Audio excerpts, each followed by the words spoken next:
Well, today we first start with nitrogen. Uh, I know that all of you know what the role of nitrogen is in agriculture.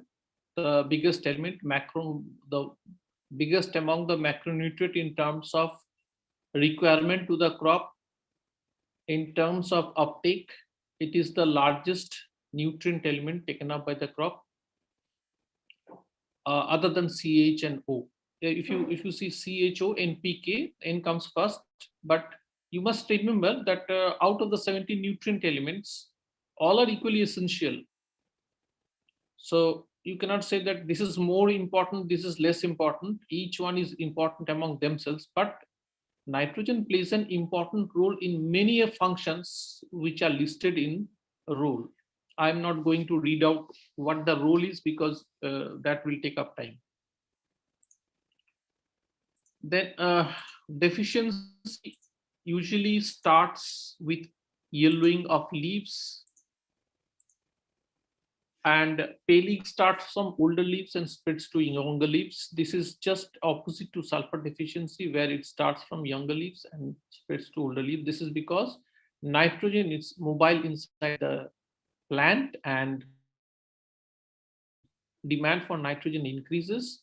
The integral nitrogen, which is in the integral part of chlorophyll, that disintegrates from the lower leaves, and this nitrogen is mobilized and moves to the younger leaves. This opposite thing cannot happen for sulfur, because sulfur is not mobile inside the plant. Hence, the deficiency of sulfur starts from the younger leaves.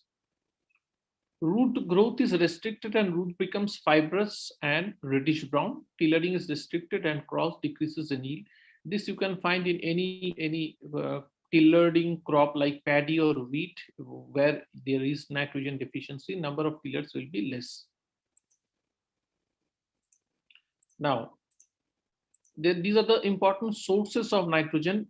One is primary rocks, is present as ammonium. Next is biological fixation of nitrogen, both symbiotic and asymbiotic. Third, wet and dry deposition from atmosphere. Wet and dry deposition means wherever there is a lot of nitrate pollution, you will have nitrous oxide in the atmosphere, and when there is rainfall, this rainwater absorbs nitrogen, this nitrate, this in N2O and NO, and forms nitrous and nitric acid, which comes down as acid rain. That is the reason of blackening of the Taj Mahal. By dry deposition, we mean that there is dust in the atmosphere, and these various types of gases can adsorb onto this dust, and when this dust settles, you will have this nitrogen coming down to the soil. So where are they important? These are wet and dry deposition are important sources of nitrogen around industrial areas where there is a lot of pollution. Then absorption of ammonium from the atmosphere by the soil.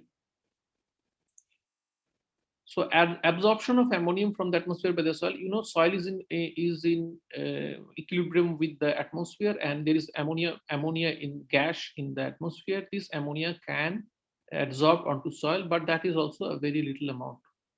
And finally, we have industrial fixation of nitrogen, that is fertilizers. This is the most important part of nitrogen, because combination of nitrogen and hydrogen is a very difficult process.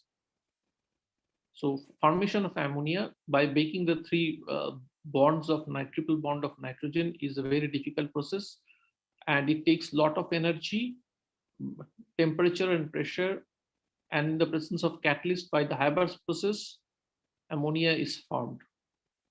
But this job can be done by fixing microorganisms in the soils, both symbiotic and asymbiotic, in their root nodules, where enzymes will lower their activation energy and help in the breaking down of the triple bond. Now, there are various nitrogenous fertilizers that can be classified as ammonical nitrate, ammonical plus nitrate, and amide fertilizers. The number of fertilizers nowadays are growing a lot because of the introduction of many liquid fertilizers in the market. For example, now we have a nano urea produced by IFCO, which is creating a havoc in the market. People are applying it to crops like anything. So these are all liquid formulations. Liquid nitrogenous fertilizers have come up in the market a lot. These things are common knowledge, and a list of ammonical nitrate and ammonical nitrate fertilizers you can find in any standard textbook. You have FYM compost and oil cakes. FYM uh, could have 0.5 to 1.5% nitrogen depending upon how and what the source of raw materials for the production of FYM is. Even for compost, 0.5 to 2% nitrogen depending upon how you are preparing the compost. Oil cakes could have 3 to 8% nitrogen depending upon the source of the oil cake. And there are various organic wastes like tank silt, press mud, wet sludge, poultry manure. These are alternative sources of nitrogen because they have lot of organic nitrogen in them, which can be mineralized and give supply nitrogen to the crop. You have green manures like Dhencha, Susbenia aculeata, Susbenia rostrata, Samhem Crotalaria junctius, Glycidia maculata, and leguminous crops like cowpea, mung bean, etc. And around 20 to around 40 to 60 kgs of nitrogen per hectare can be added in the form of nitrogen if we apply a 20-ton weight of green manuring crop to a field.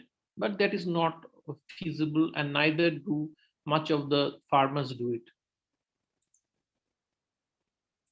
Then we have biofertilizers like Azolla pinnata, Azolla microphiliana, and Azolla caroliana can supply around 30 kg nitrogen to rice. These are rice specific. So is blue-green algae. Anabina, nostoc, Auluceria, tolipothix can supply 10 to 20 kg nitrogen per hectare to rice. Rhizobium, these are symbiotic association in legumes. I will touch this part because this is again a big subject. Probably it will be covered by in microbiology part. And you have azotobacter also. But if time permits, I will do that organic part also. And azotobacter and azospirillum, these are free living nitrogen fixers used as biofertilizers. Now, one of the very important things that you need to know about nitrogen is the total nitrogen content. The nitrogen content of the surface mineral soils ranged between 0.02 to 0.5%. If you look at the map of India, you will find that, well, it's all red. That means all low. Your low is medium and green is high. And you will find that the green is very small amount. So for mineral soils, the representative value of 0.15% is representative. This is a world figure, not Indian figure. But because of the tropical nature of the climate of India, you will have that the nitrogen content varies from 0.04 to 0.12%. So it's much lower than the world average. And if you look at this, map, you will see that the red regions are low nitrogen areas. The green regions are high nitrogen areas. For example, the representative value of, say, hapludol of Nainital, that is a molizol, the green area, that is having 0.128% nitrogen, whereas say canning a haploept insectisol with haplo means sodium, lot of sodium in it, that is saline soil. It has 0.053% nitrogen. So nitrogen content is very less over here, very high over here. Now, what are the factors on which the total nitrogen content depends? These are some of the important factors on which the total nitrogen content depends. Soil type, texture, these two could be explained in one go. pH can be explained in one go. Climate, topography, vegetation, and fertilizer management. These are very important things that you need to consider while knowing what total nitrogen content depends upon. Let's first come to the soil type and texture. See, soils may be either sandy soil or clay soil. If you look at the small size of these particles, either in the USD or IUSS classification, less than 0.002 is clay, 0.005 or 0.02 or 0.05 will be silt, and above that is sand. That means sand is bigger in size than silt or clay. But if you know that if a cube like this is broken down into smaller cubes, then the surface area increases. So the surface area of this is say 60,000 millimeter square, nanometer square, and this one is 1,20,000. Oh, it's more than that. Well, 1 crore 20,000 nm square. So you see, if this one is broken down into this one, then the area increases by so many times. Meaning thereby to say that sands will have less surface area than clay.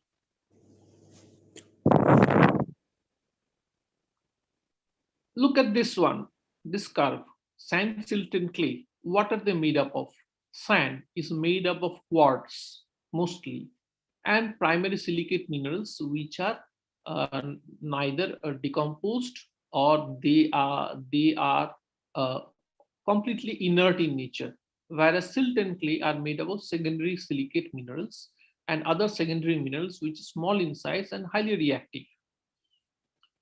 Among the clay, if you look at the cation exchange capacity and surface area of different types of clay, the CEC will go on increasing from 1:1 to 2:1 to 1:1, 1:1, and 2:1 and 2:1, 2:1. So in smectite and vermiculite, it has a very high CEC and high surface area, meaning thereby to say that 1:1 type of clay minerals have low CEC and low surface area, whereas 2:1 type of clay minerals have high CEC and high surface area. Now, why I'm saying all this? There has been a recent report on in Nature, which explores the importance of silt and sand content in nitrogen accumulation in soils, and it is a meta-analysis. That means analysis of different soils throughout the globe, and they came up with the finding that the total nitrogen content on the y-axis is more if your soils are 2:1 than 1:1. Why? Because they have more surface area and more surface charge. The more surface area and more charge, as evidenced through cation exchange capacity. So reactivity of the particles depends upon charge and surface area. So more the charge and more the surface area, more will be the adsorption of materials onto it. And that is why nitrogen content in 2:1 minerals is more than 1:1 minerals. Now, here comes in one more thing. Here comes in that nitrogen, I will come to it later, that nitrogen is dominantly present as organic matter. That means more than 95% of nitrogen is in organic form. And why I am talking of cation exchange capacity and surface area is that clays, that is 1:1, 2:1, or 2:1:1 type, they form stable complexes with organic matter, forming clay organic complexes which are resistant to decomposition. So it is quite obvious that more the amount of clay in clay, more will be the total nitrogen content. If you look at the total nitrogen content of sandy soil and clay soil, you will simply find that there is an increase in the nitrogen content from sandy to clay soil. So texture and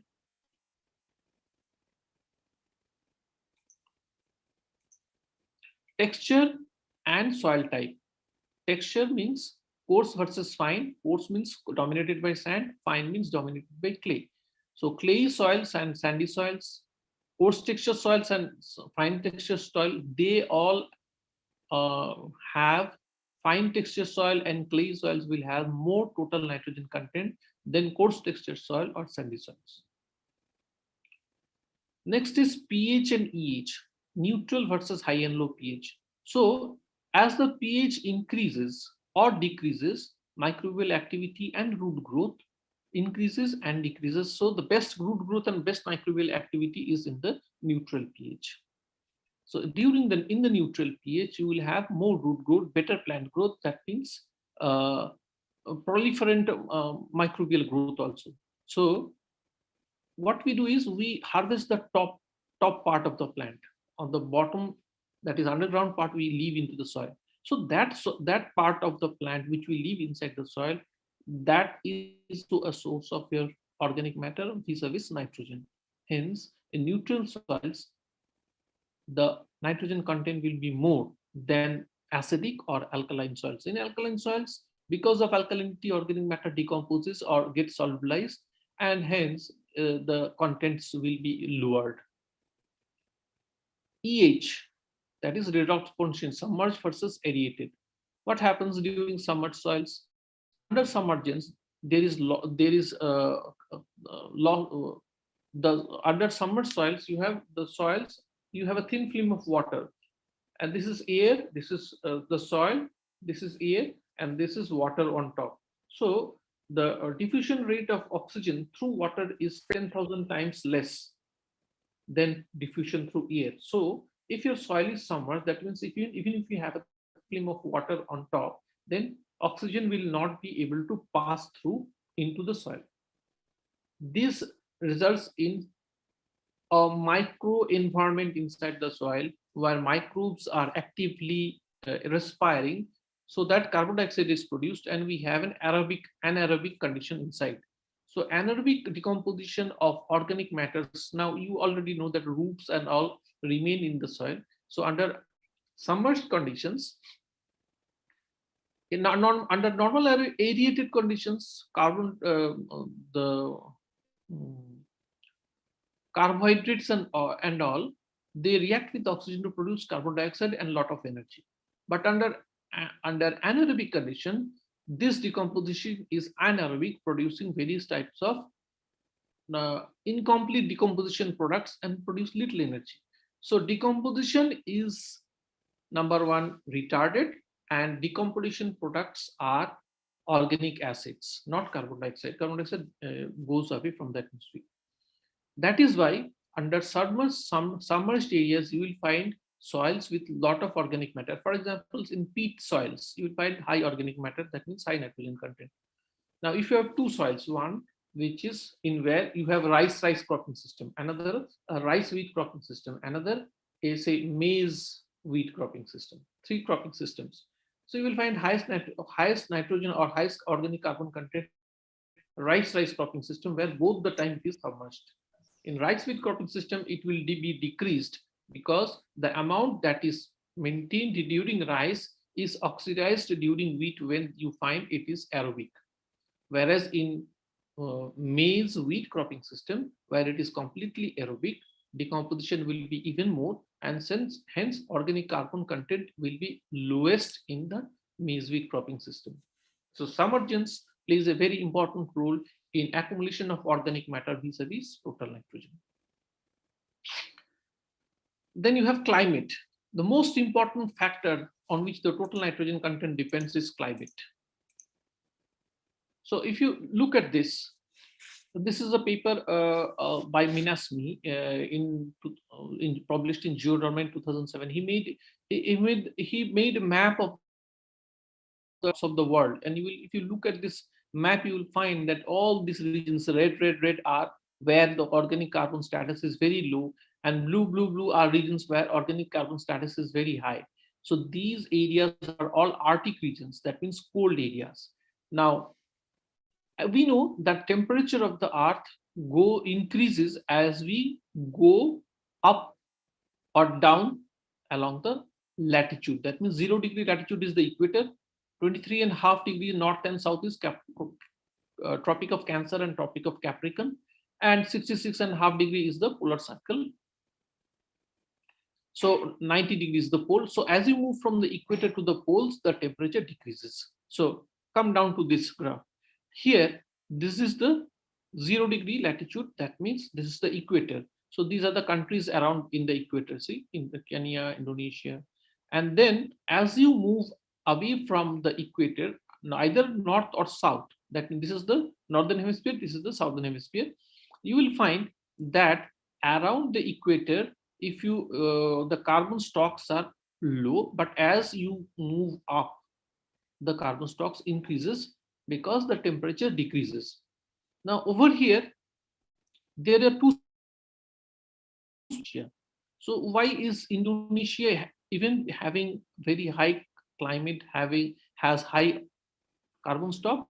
Because Indonesia has a tropical rainforest where the rainfall is very high. So climate has two things. One is temperature and the other is rainfall. At the given temperature, if the rainfall increases, then carbon content will increase, so will be the nitrogen content. Whereas at a given rainfall, if the temperature increases, where there is more temperature, there will be less nitrogen content. That is why if you look at two places very near to us, one is in Varanasi and the other is in Mirzapur. So we have almost similar weather conditions. Temperature is the same, more or less same temperatures. I mean, annual temperature is the same. But over here, the rainfall is much higher than that of Mirzapur, and that is why we have more organic carbon vis-a-vis more nitrogen in soils of Varanasi than in the soils of Mirzapur. Then let me get back to this graph, this place. So soil type and texture, pH and EH, climate, that is tropical and temperate. So climate encompasses two things, temperature and humidity. So temperature and effect of temperature and effect of humidity I have explained. Now, topography, lowland versus upland. So if you have an area which is upland, how is upland, how does upland behave? So in the upland, what happens? Rain falls, and while rain falls, it detaches some very small particles from the soil. What are the small particles? The silt and the clay. So these particles gets detached with the falling water. They will move from the upland to the lowland and get deposited in the lowland. So on the upland, what you have? We have coarse texture dominated by sand. In the lowland, what you have fine texture dominated by clay. That is why you will mostly find that in the upland soils, you will these are not suited for rice cultivation, whereas in the lowland, here in the topographic lowland, you will find that rice is being cultivated. Moreover, if you look at the silt and clay content, here it will be less, here it will be more. So more the clay content, more will be the organic matter, more will be the nitrogen content. That we have already discussed in the very first one. That is why topography influences the total nitrogen content, uplands being low, lowlands being high. Next, come to vegetation. Then we'll go to fertilizer management. So vegetation, it is a composition of the leaf litter which is more important. If you see the deciduous and the coniferous forests, almost they have a lot of litter fall and all. Litter fall is more in deciduous than in coniferous forest, but the decomposition in deciduous forest is much more than in coniferous forest. That is why you will find a lot of debris on coniferous on the bottom of coniferous forest, which decomposes and produces acidity. They have acidic soils under this coniferous forests. Now, lignin, which is a polymer, long chain polymer, it depolymerizes and this lignin fragments breaks down. Now, decomposition of lignin is time dependent. You see, because of the composition of the leaf litter, and as this is for deciduous, it gets complete in these few years, and this takes so many years. This is an example of decomposition of bark of conifers and deciduous. So you see, coniferous bark takes so long to decompose, whereas deciduous bark decompose comparatively easier. Meaning thereby that even if you look at the types of trees over here and the lignin content, you will find the in coniferous it is more lignin than in the broadleaf or deciduous forests, and less even lesser in the shrubs. That meaning thereby that decomposition of conifers will take a longer time. Those plants which have waxes tannins and those materials which are not easily decomposed by microbes, they will take a longer time to decompose, and hence decomposition takes longer time means that materials will reach the soil in the longer period of time, and hence we will have uh, more amount of nitrogen under coniferous vegetation than under deciduous vegetation, because it is preserved over there, whereas in deciduous vegetation everything is decomposed and washed away. So leaf litter composition has a very important role to play. The types of farming, there could be two types of farming. One is say subsistence farming, another one is intensive farming, or what we practice today. So here you add a lot of fertilizers, then intensively you grow crops, and under these situations you will have enormous root growth like this, and over here you will have very little root growth like this. So once you have got enormous root growth, you will have high nitrogen content in them, because the root residues will remain in the soil. This is an example of how the response of root to low nitrogen and high nitrogen. See, if there is low nitrogen, the root growth will be less. In if it is if it's medium sort of, say, then roots will be foraging. They're looking for nitrogen, so it will be foraging for nitrogen. There will be a lot of root growth. When there is sufficient nitrogen, there is root growth, but not as much as when it is in foraging. But when there is high nitrogen content, then there will be reduction in root growth again. This is another experiment where of a split root. So this root, half of it is remaining in different type of solutions, and you see that here where there is more nitrate content given, so more will be the root growth. Meaning thereby to say that wherever you manage your soils well, that means if you add more fertilizers, you will have very good root growth, very good root growth, and above ground growth will be equal to the below ground root growth. So more the above ground root growth, more will be the below ground root growth. So more the below ground root growth, more will be the roots remaining in the soil. The above ground part, you allow the below ground part to remain in the soil. That ultimately adds to the total nitrogen content in the soil.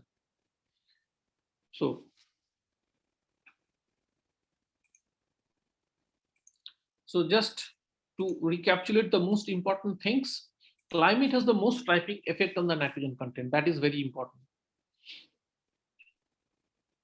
Under natural conditions, as temperature increases, nitrogen content decreases. Temperature and nitrogen content are inversely proportional. But when the humidity remains the same in both the cases. But at a given temperature, with increase in humidity, the nitrogen content increases. So, as I was telling you, at a given temperature means Varanasi and Mirzapur, same and mean annual temperature. Humidity more in Varanasi than in Mirzapur. So nitrogen content in Varanasi is more than in Mirzapur. Tropical soils have less nitrogen content than temperate soils. This is I have shown you from the graph of Minasmi, published in Geodorma in 2017. Virgin soils are richer in nitrogen than the cultivated soil. This is very true. So virgin soils are in a dynamic state of equilibrium with the soil. But as you what happens as you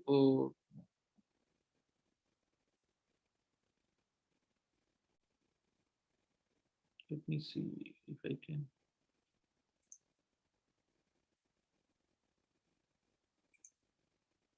See, if I can draw this one. So suppose this is a virgin soil. Virgin soil is in a dynamic state of equilibrium. This is the organic carbon content of the virgin soil. So it is in the dynamic state of equilibrium. Each year amount of roots added to the soil is in such a state that output input are matched. So virgin soils, no cultivation, nothing has been done. Now you bring these soils under cultivation. So what happens? You till the soil, plow the soil. That means whenever you disturb a virgin soil, there will be a lot of microbial activity, enzymes and all. So there will be aeration. And so what you will be doing when you work with these soils, there will be a lot of decomposition of organic matter taking place. And so this is the organic carbon content over here. Say organic carbon content. And this is say time. So at this point of time, if you say start plowing the soil, then the carbon content will go down.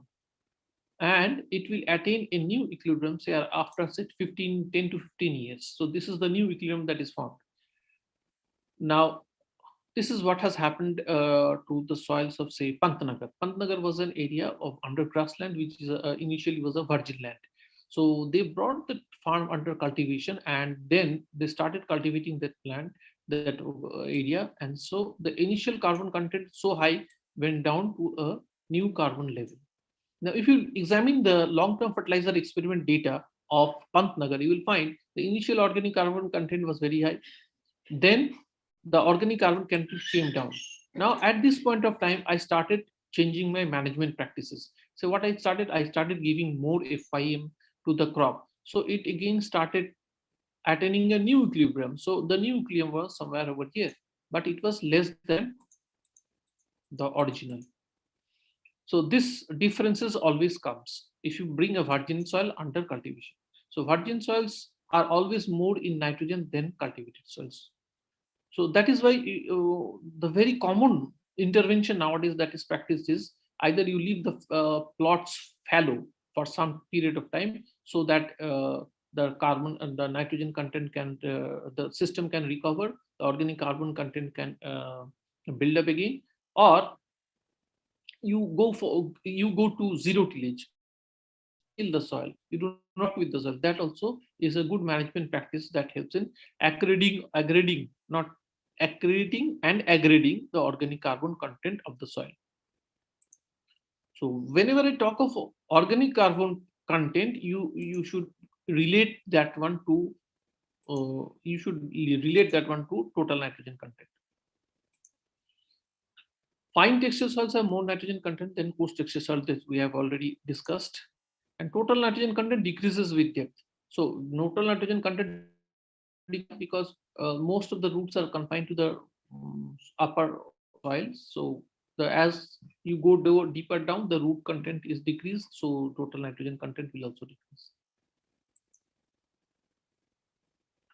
Now, if you look at what are the forms of this total nitrogen, now what are the divisions of total nitrogen? If you can have broadly nitrogen in organic matter, gaseous nitrogen in the soil air. This is approximately equal to that of the atmosphere. Plant residue nitrogen. So whatever residue that you are leaving into the soil, that will ultimately result in enriching the nitrogen content. Mineral nitrogen in the soil and exchangeable sites. This part, mineral nitrogen in the soil and exchange sites, this is there. So and ammonium fixed by the clay minerals. These are some of the forms. Let us do each of these forms separately.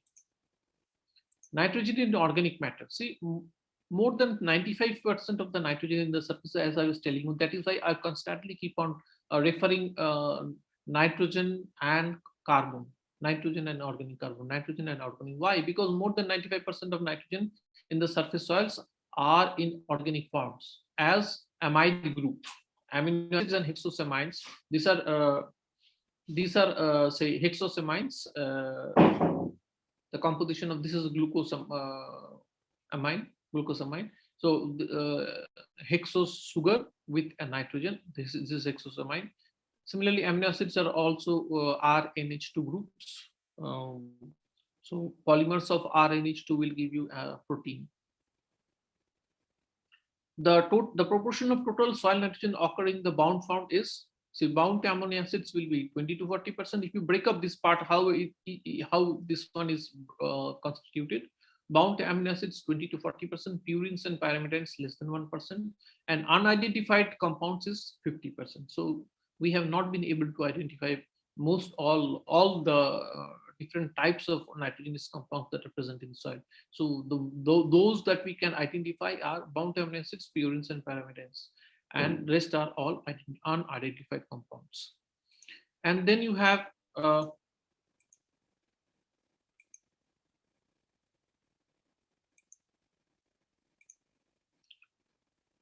organic nitrogen is divided into readily mineralizable and stable fractions. So there are two fractions. One is that which is hydrolyzable, one is non-hydrolyzable fraction, which we find out using Subbaya method using alkali potassium permanganate.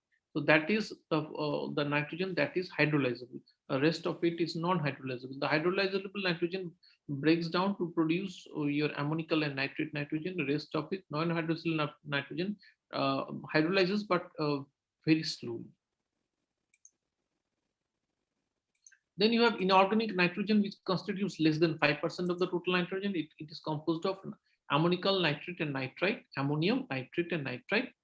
And at any given point of time, nitrate will be the most dominant form, because ammonium is obviously under aerobic conditions is oxidized to nitrite and then to nitrate. And so the nitrate is the principal forms of nitrogen in the soil, except in high pH soil where conversion of nitrite to nitrate is hindered.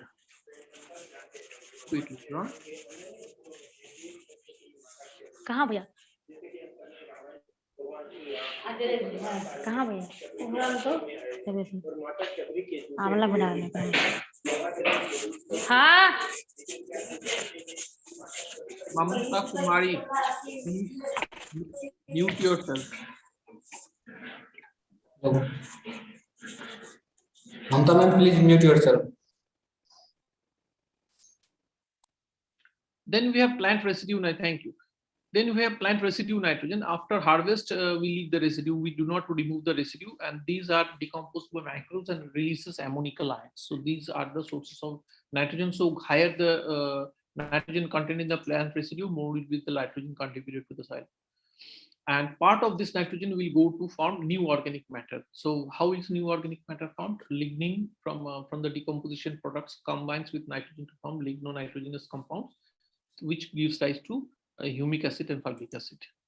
This organic matter is mineralized, and 1 to 3% of nitrogen is released per annum. Now, the stable organic part, the stable that not non-hydrolyzable nitrogen, that is mineralized but slowly. Only 1 to 3% is released every year.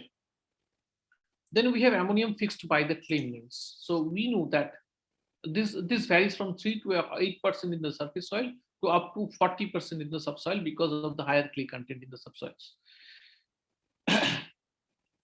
Now you know that elite and vermiculite clay fixes ammonium at sites in the clay structure where potassium has been removed. You know the structure of 1:1, 2:1, and 2:1 type of clay. This is a say smectite. This is an elite,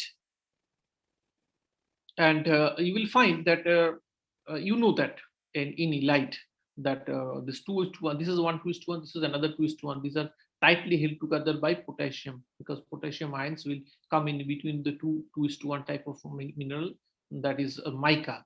And mica is a very good point to start with the discussion of clay minerals. So somebody else is taking your clay mineralogy class. It's a very good question how to start your work discussions with mica, move on to hydrous mica, that is elite, and then to vermiculite. So if you look at this scheme here, this is 1:1, this is another 2:1. This 2:1 are held together because 1 unit negative charge over here, 1 unit negative charge over here. These two 1 unit negative charges are satisfied by 1 unit positive charge ion like potassium, and potassium ions will come over here, and this will result in one layer collapsing on the other. So this results in the mica, and you see the approximate potassium content in mica is 10%. Now, hydrous mica, which is a decomposition product of or we also call it is a secondary mineral. Mica is a primary mineral. It could remain in clay-sized fraction. It has say CEC0 because there's 1 unit negative charge is completely satisfied by 1 unit positive charge of potassium. Hydrous mica, there is some amount of evacuation of potassium from opening up of this lattice structure. When the opens up because of certain other ions like calcium, magnesium, there will be potassium release from here, wetting and drying cycles, and hence you will feel that lesser amount of potassium, 4 to 6% potassium in elite. And with further increase in hydration and movement of more divalent cations inside these lattices, then more of potassium can come out, and you will have vermiculite which has less than 2% potassium. Now you will see what is why am I saying all this? Now, the diameter of potassium ion is 1.33 angstrom.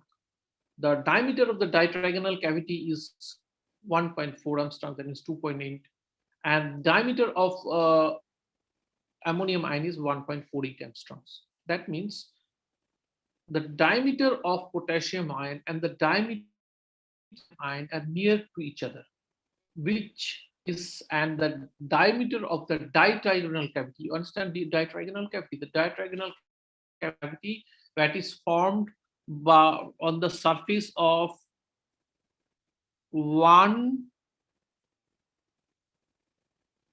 tetrahedron over here, another tetrahedron over here. So tetrahedron are hexagonal in shape, and this tetrahedron is hexagonal over here, over here. Two hexagons superimposing on each other give rise to a ditrigonal because exactly it is twisted to a bit. That is why it becomes a ditrigonal, not exactly hexagonal.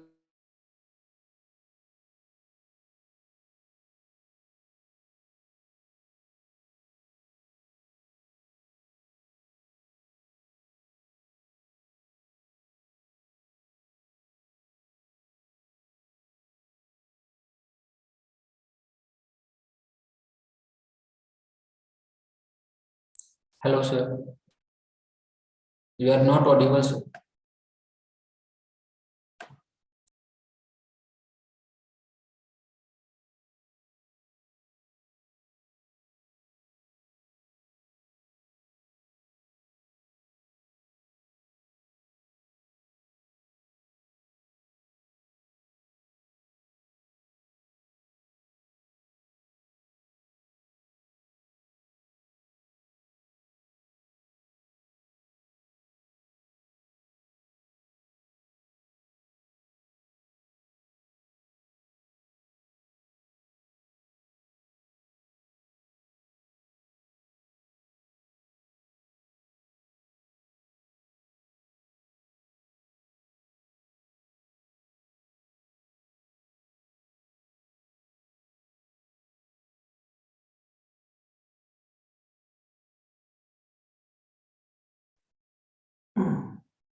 Suman Kumar, you may please call to sir and told him that his voice is not audible.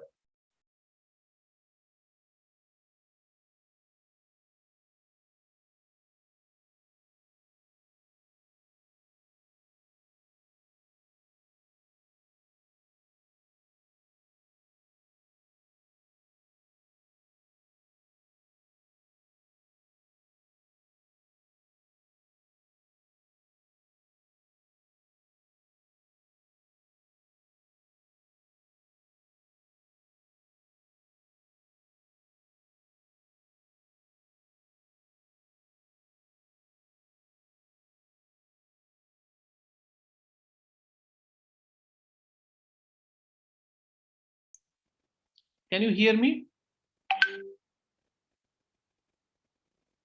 Yes, sir. Yes, sir. You are audible, sir. So the link was gone.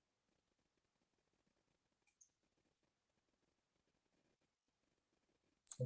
Due to, sir, your poor connectivity, sir, you left, sir. Yes, yes, sir. Screen also visible, sir. Okay. So you were here. The last slide. This one. This was the slide where we before losing connection. I was here. Yes, sir. At the sir, you explained the sir tetrahedral link. Okay.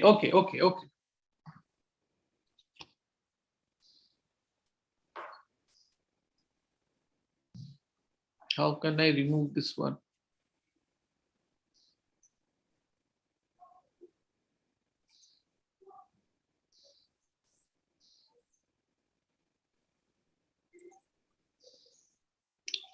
Okay. Okay. So I was telling is that what I was telling is that a tetrahedral and an octahedral there in a twist one layer there is one tetrahedral layer in the blue, another tetrahedral layer in the blue, and the subsequent one. So A tetrahedral, if you see the configuration of a tetrahedron, it is something like this, and subsequent layers join to form a hexagonal cavity. If you look it from the top, then it looks like a hexagonal cavity. And similarly, if you look down, there is another hexagonal cavity. So if you look over here, there is a hexagonal cavity. If we look over here, there is an hexagonal cavity. Now, two hexagonal cavities can come one above the other. So, and a potassium ion can just snugly fit into this ion. And since the diameter of the hole is similar to the diameter of potassium and ammonium, either potassium or ammonium can sit in this hole. Now, my reason of showing you the potassium content over in this one is that in place of potassium, you can have ammonium also. That is why vermiculite can fix lesser amount of potassium. That means lesser amount of ammonium. Whereas hydrous mica or elite can fix more amount of potassium. That means more amount of ammonium also. So elite and vermiculite fix.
Please wait, friends.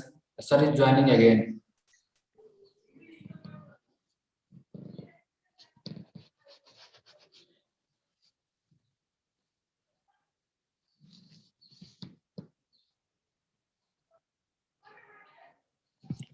You joined, sir. Please share screen, sir.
Hello, हम लोग क्या sir बोल रहे हैं कि Google meet पे हम लोग ज्वाइन करते हैं क्या?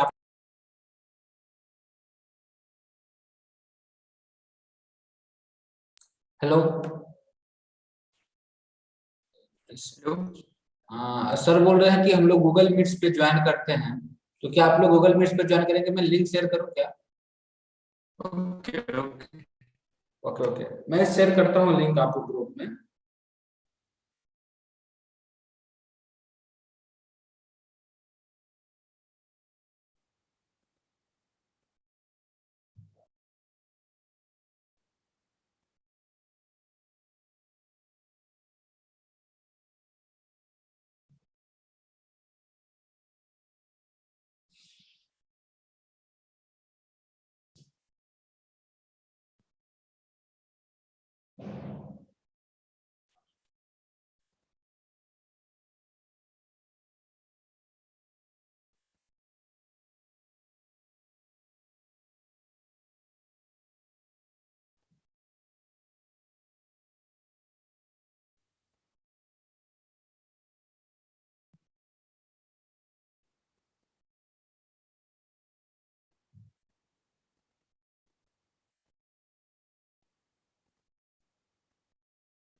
वीडियो ऑन है, बोलो।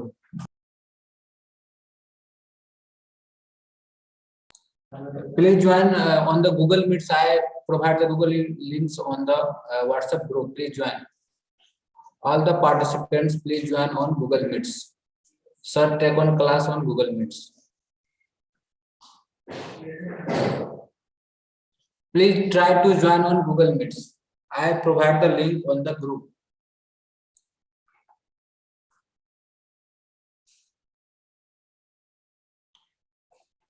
Please left from here, join to the Google Meets. I provide the Google Meets link on the group. Sir मैंने व्हाट्सएप पे आपको मैसेज किया, उस पे लिंक सेंड कर दीजिए ना। Okay, okay, okay. I send. ठीक है, okay sir.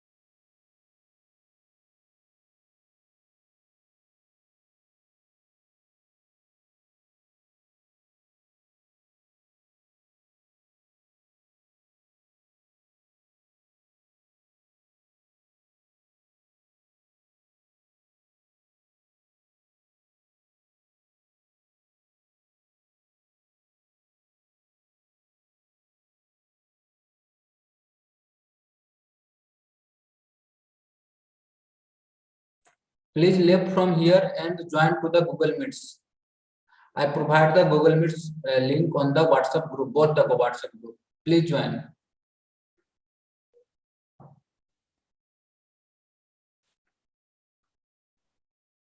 Suman Kumar, from here you end that meeting. Yes, yes, sir. Yes, sir. We end after some time, sir. Okay. Sir, I don't end this meeting, sir. Please, you end, sir, after 5 minutes, sir.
Please join the Google Meets. I provide the Google link on the WhatsApp group. Please join the Google links. I end this meeting. Hello, sir.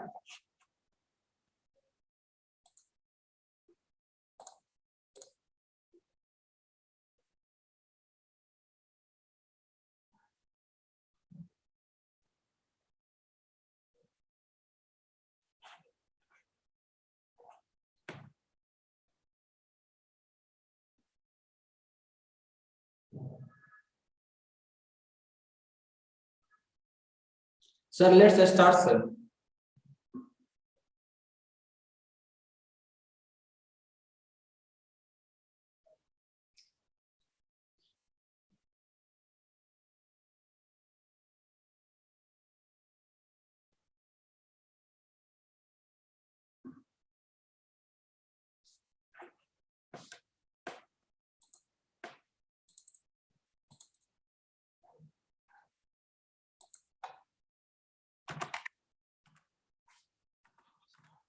Yes, sir. Yes, sir.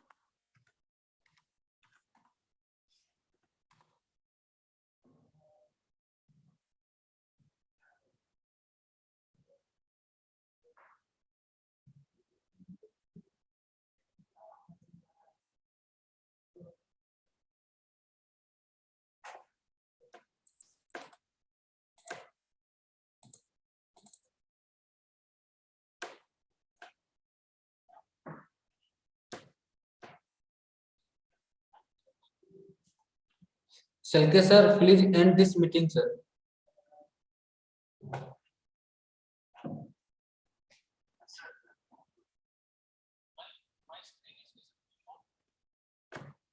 Yes, sir. Yes, sir, it's visible, sir.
Hello sir, please in to the meeting to me sir, please sir आप मेरे को meeting में in कर दो sir.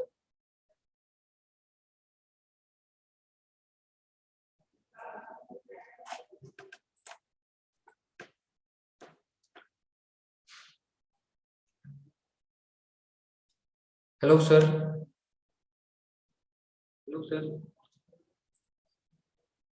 Yes sir, thank you sir.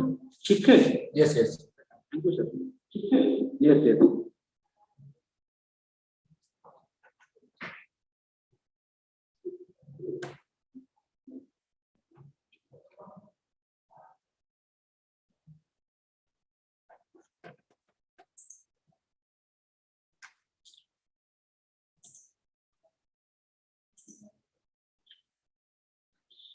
So transformation is a conversion of one form to another. It could be from organic to inorganic or inorganic to organic. So mineralization is the conversion of organic to mineral form, and immobilization is the conversion of mineral to organic form. So this is depicted in a simplified diagram where organic nitrogen can be converted to inorganic form and inorganic nitrogen can be converted into organic form. So this process is called mineralization. This is called immobilization. Similarly, here you can see mineralization and immobilization. Now we can classify microbes on the basis of carbon source and energy source. On the basis of carbon source, you have either microbes taking up carbon from inorganic carbon dioxide or from organic carbon. If it takes up carbon from inorganic carbon, then we call them heterotrophs. If they can fix carbon dioxide, then they are called autotrophs. Now, depending upon the energy source, if light is the source of energy, then we call them autotrophs. If inorganic chemical compounds are the source of energy, we call chemoautotrophs. Similarly, for heterotrophs, we have photoheterotrophs, chemoautotrophs. What we will be dealing with is mostly chemoheterotrophs in the nitrification process. Now, when I talk of heterotrophic microbes, you now understand that it is these which we are talking of. Heterotrophs means the organic carbon is the source of their carbon, and if light is the source, then it is photoheterotrophs. If chemical compounds is the source, then chemoheterotrophs.